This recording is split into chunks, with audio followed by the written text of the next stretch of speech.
এক অদৃশ্য মালিক তাদেরকে নিয়ে যাচ্ছে প্রতিদিন প্রতিনিয়ত। কেউ তো মরতে চায় নাই, কিন্তু কেউ তো থাকতেও পারে না।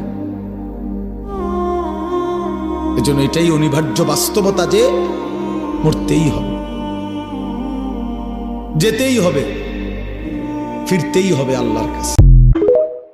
তুমি যেদিন মরে যাবা, আমি যেদিন মরে যাব, সেদিনও পৃথিবীতে সূর্য উঠবে, চাঁদ উঠবে, ব্যস্ত মানুষ সব বাজার ব্যবসা ঠিকই চলবে, সব দৌড়াচ্ছে, শুধু আমি নিস্তব্ধ, শুধু আমি থেমে গেলাম। আমার হাত আর নড়ে না, পা আর নড়ে না, আমার আর চোখ খোলে না, আমার আর জিন্দিগির কোন স্পন্দন নাই। এরই নাম দুনিয়া, এরই নাম দুনিয়া।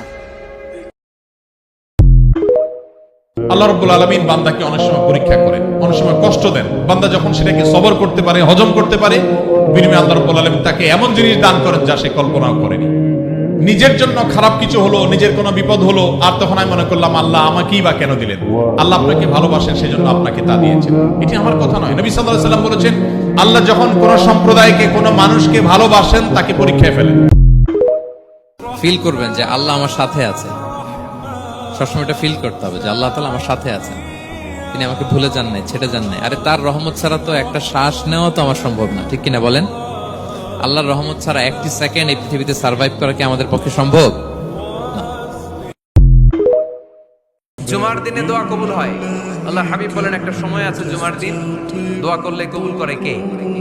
সময়টা কখন? মুহাদ্দিসিন ইকরাম অনেক ইখতিলাফ করেছে। সবচেয়ে গ্রহণযোগ্য মতামত হচ্ছে আসরের সালাতের পরে। জুমার দিন আসরের সালাতের পরে, সূর্য ঢলে পড়ার আগে দোয়া করলে কবুল করবে কে?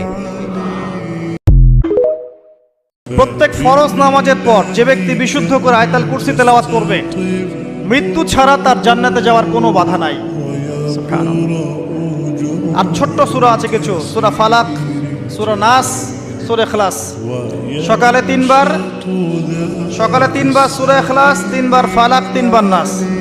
বিকেল বেলা বা সন্ধ্যার পরে তিনবার সূরা ইখলাস, তিনবার ফালাক, তিনবার নাস।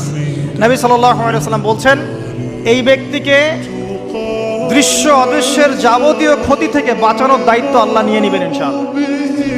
কোনো বিপদ আপদ, বালা মুসিবত হঠাৎ করে আপনাকে আক্রমণ করবে না ইনশাআল্লাহ।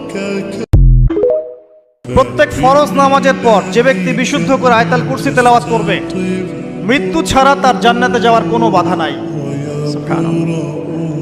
আর ছোট্ট সূরা আছে কিছু, সূরা ফালাক, সূরা নাস, সূরা ইখলাস।